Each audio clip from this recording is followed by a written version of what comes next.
QQQ, QLD, TQQQ를 들고 있는 사람은 지금 AI만 보면 안 됩니다. AI가 좋으냐 나쁘냐가 문제가 아닙니다. AI는 이미 거대한 산업입니다. 앞으로 들어갈 돈만 생각해도 3조 달러에 가까운 시장입니다. 그런데 문제는 산업이 커질수록 주가가 무조건 올라가는 게 아니라는 겁니다.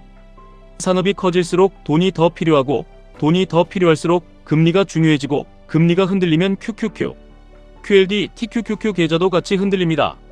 지금 시장이 무서운 이유는 단순히 주가가 많이 올라서가 아닙니다. AI가 끝나서도 아닙니다. 돈을 끌어오는 비용이 다시 올라가고 있다는 게 진짜 문제입니다.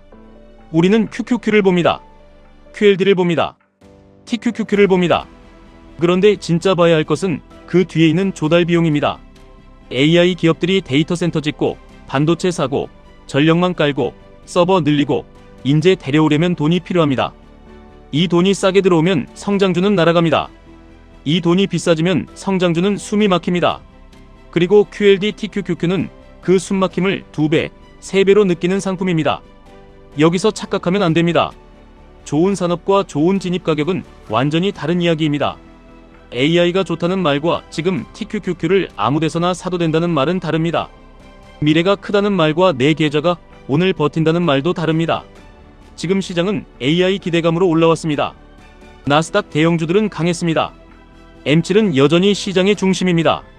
하지만 뒤에서는 금리 하이힐드, 은행 대출 태도, 정부 재정, 전쟁 비용이 동시에 움직이고 있습니다. 이게 무서운 겁니다. 겉으로는 AI 혁명입니다. 속으로는 조달 전쟁입니다. 지금 하이힐드 유효 이자율이 다시 고개를 들고 있습니다. 트리플 B 이하 기업들이 돈을 빌릴 때 내야 하는 비용이 올라간다는 건 시장이 예전처럼 아무 기업에게나 돈을 쉽게 주지 않겠다는 뜻입니다. 관세 이슈 때 한번 튀었습니다. 정책으로 눌렀습니다. 전쟁 이슈와 물가 압력으로 다시 올라왔습니다. 또 눌렀습니다. 그런데 지금 다시 세 번째 천장을 두드리고 있습니다. 이 구간이 중요합니다. 천장을 계속 두드린다는 건 시장이 계속 같은 질문을 던지고 있다는 뜻입니다. 이 돈 계속 싸게 빌릴 수 있습니까? 이 성장 계속 정부가 받쳐줄 수 있습니까? 이 AI 투자 진짜 현금 흐름으로 돌아오고 있습니까? 여기에 대답을 못하면 주가는 흔들립니다. 특히 TQQQ는 답을 기다려주지 않습니다. TQQQ는 시장이 흔들릴 때 제일 먼저 계좌의 멘탈을 흔듭니다. 그래서 지금은 욕심보다 구조를 봐야 합니다. QQQ는 시장의 체온입니다. QLD는 그 체온에 베팅하는 힘입니다. TQQQ는 그 체온이 뜨거울 때만 잠깐 쓰는 불입니다. 불은 밥을 짓지만 집도 태웁니다. 여기서 많은 분들이 묻습니다. 이란과의 전쟁 이슈가 마무리되면 다시 투자 룸이 생기는 것 아니냐고요. 맞습니다. 지정학 리스크가 줄어들면 단기적으로 시장은 안도할 수 있습니다. 유가가 안정되고 방산 지출 부담이 줄고 물가 압력이 조금 내려가면 시장은 다시 웃을 수 있습니다. 하지만 여기서 나이브한 기대를 하면 안 됩니다.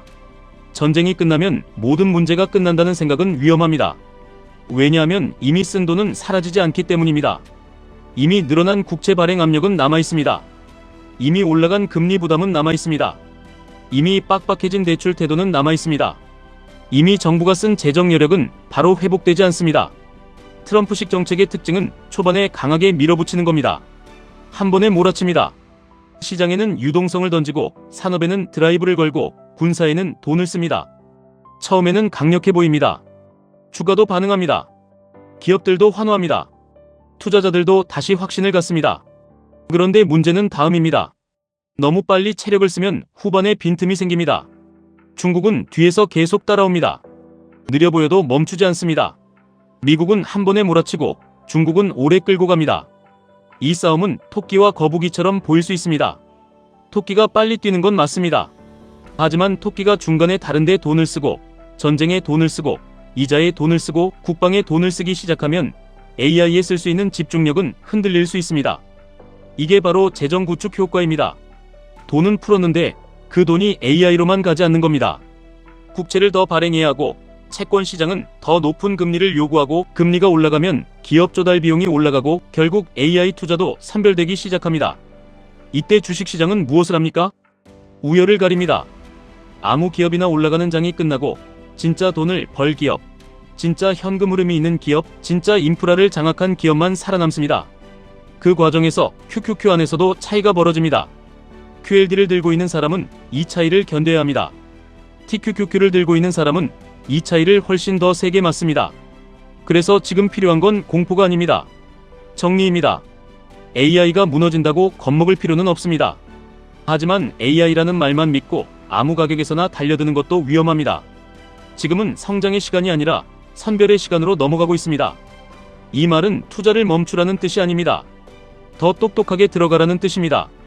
QQQ를 기준으로 시장이 21선 위에서 버티고 하이힐드 금리가 안정되고 30년물 금리가 5% 위에서 계속 발작하지 않는다면 QLD는 여전히 좋은 중심축이 될 수 있습니다. 하지만 금리가 다시 튀고 하이힐드가 5.5% 부근을 강하게 돌파하고 은행 대출 태도까지 더 빡빡해지면 그때 TQQQ 비중을 키우는 건 용기가 아니라 욕심일 수 있습니다. TQQQ는 상승장에서는 천사처럼 보입니다. 하지만 조달 비용이 올라가는 장에서는 악마처럼 변합니다. 계좌가 올라갈 때는 내가 천재 같지만 금리 한번 튀면 내가 왜 샀는지조차 기억이 안 납니다. 그래서 TQQQ는 많이 사는 사람이 이기는 게 아닙니다. 줄일 줄 아는 사람이 이깁니다. QLD도 마찬가지입니다. QLD는 오래 가져갈 수 있는 힘이 있지만 아무 때나 몰빵하면 버티기 어렵습니다. QLD는 시장이 올라갈 때 내 편이지만 금리와 유동성이 동시에 흔들릴 때는 내 인내심을 시험합니다. 여기서 진짜 투자자는 갈립니다. 남들이 AI 끝났다며 도망갈 때 공부하는 사람은 살아남습니다. 남들이 TQQQ 더 사야 한다고 외칠 때 현금을 남기는 사람은 살아남습니다. 남들이 QLD로 한 방에 인생을 바꾸려 할 때 비중을 조절하는 사람은 결국 오래갑니다. 지금 필요한 전략은 단순합니다. QQQ는 시장의 기준으로 봅니다. QLD는 핵심 공격수로 보되 시장 금리와 하이힐드가 안정될 때만 비중을 키웁니다. TQQQ는 조정장에서만 제한적으로 씁니다. 그리고 TQQQ 비중이 커지면 반드시 일부는 현금으로 돌려야 합니다. 계좌가 커지는 사람은 매수만 잘하는 사람이 아닙니다. 멈출 줄 아는 사람입니다. 쉬어갈 줄 아는 사람입니다. 기회가 올 때까지 현금을 들고 기다릴 줄 아는 사람입니다. 여기서 예상 질문이 나옵니다. 그러면 AI는 끝난 겁니까? 아닙니다. 오히려 진짜 AI는 이제부터 선별됩니다. 지금까지는 데이터 센터, 반도체, 클라우드, 전력, 서버 투자 기대감이 시장을 끌고 왔습니다. 하지만 대부분의 AI 활용은 아직 정보 전달, 정보 정리, 검색, 생산성 향상에 많이 머물러 있습니다. 제조업과 산업 현장으로 완전히 깊게 들어가려면 시간이 필요합니다. 데이터 센터를 짓고 기업 시스템에 붙이고 제조 공정에 맞게 커스터마이징하고 실제 생산성으로 증명하려면 시간이 걸립니다. 적어도 몇 년은 더 필요합니다. 그러니까 AI는 끝난 게 아닙니다. 단기 주가가 너무 앞서간 겁니다. 산업은 아직 가고 있는데 주가가 먼저 뛰었고 이제 금리가 뒤에서 발목을 잡는 구간입니다. 이때 쉬어가는 조정은 나쁜 게 아닙니다. 오히려 건강한 겁니다. 진짜 승자를 가르는 시간입니다. IT 버블 때도 그랬습니다. 다 같이 올라갈 때는 모두가 천재처럼 보였습니다. 하지만 시간이 지나자 살아남는 기업과 사라지는 기업이 갈렸습니다. 지금 AI도 비슷한 길을 갈 수 있습니다. 다만 이번에는 AI 자체가 사라지는 게 아니라 AI 안에서 돈을 버는 기업과 돈만 쓰는 기업이 갈릴 가능성이 큽니다. 그래서 QQQ 투자자는 공부해야 합니다. QLD 투자자는 기준을 세워야 합니다. TQQQ 투자자는 더 냉정해야 합니다. 여기서 감정으로 매수하면 시장은 바로 벌을 줍니다. 오르면 못 참아서 사고, 떨어지면 무서워서 팔고, 다시 오르면 후회해서 더 크게 사고, 그 반복이 계좌를 망칩니다. 투자는 감정으로 하는 게 아닙니다. 구조를 보고 하는 겁니다. 지금 구조는 분명합니다. AI 성장성은 살아있습니다. 하지만 조달 비용은 올라가고 있습니다. 정부 재정 여력은 예전보다 빡빡합니다. 전쟁과 국방 지출은 돈의 방향을 바꾸고 있습니다. 은행은 대출을 더 조심스럽게 보고 있습니다. 채권 시장은 FED보다 먼저 움직이고 있습니다. 그렇다면 우리의 대응도 달라져야 합니다. 무조건 매수, 무조건 홀딩, 무조건 레버리지, 이런 말에 흔들리면 안 됩니다. 오래 가려면 살아남아야 합니다. 살아남으려면 현금이 있어야 합니다. 현금이 있어야 조정장에서 QLD를 살 수 있습니다. 현금이 있어야 공포장에서 TQQQ를 조금이라도 잡을 수 있습니다. 현금이 있어야 남들이 손절할 때 내가 기회를 볼 수 있습니다. 지금 계좌가 조금 늦게 가는 것 같아도 괜찮습니다. 지금 남들이 더 많이 버는 것 같아도 괜찮습니다. 진짜 승부는 한 달 수익률이 아닙니다. 5년 뒤에도 시장에 남아있느냐입니다. QQQ, QLD, TQQQ로 돈을 벌고 싶은 사람은 시장을 마치려고 하면 안 됩니다. 시장이 흔들려도 버틸 수 있는 구조를 만들어야 합니다. 내가 감당 가능한 비중, 내가 버틸 수 있는 손실, 내가 다시 매수할 수 있는 현금, 이 세 가지가 있어야 합니다. AI는 앞으로도 갑니다. 하지만 직선으로 가지 않습니다. 금리가 누르고 전쟁이 흔들고 정책이 뒤집고 채권 시장이 견고하고 그 사이에서 승자는 더 강해지고 약자는 밀려납니다. 우리는 그 길목에서 살아남아야 합니다. 흥분하지 말고 겁먹지도 말고 공부하면서 기다려야 합니다. 조심하되 포기하지 않는 사람, 현금을 들고 있지만 시장을 떠나지 않는 사람, QLD를 중심으로 잡고 TQQQ를 무기로만 쓰는 사람, 결국 그런 사람이 다음 상승장을 가져갑니다. 지금은 도망갈 때가 아닙니다. 지금은 눈을 크게 뜰 때입니다. AI라는 단어에 취하지 말고 금리와 조달과 재정과 전쟁 비용을 같이 봐야 합니다. 그걸 보는 사람이 계좌를 지킵니다. 그걸 무시하는 사람은 좋은 산업을 들고도 나쁜 결과를 만듭니다.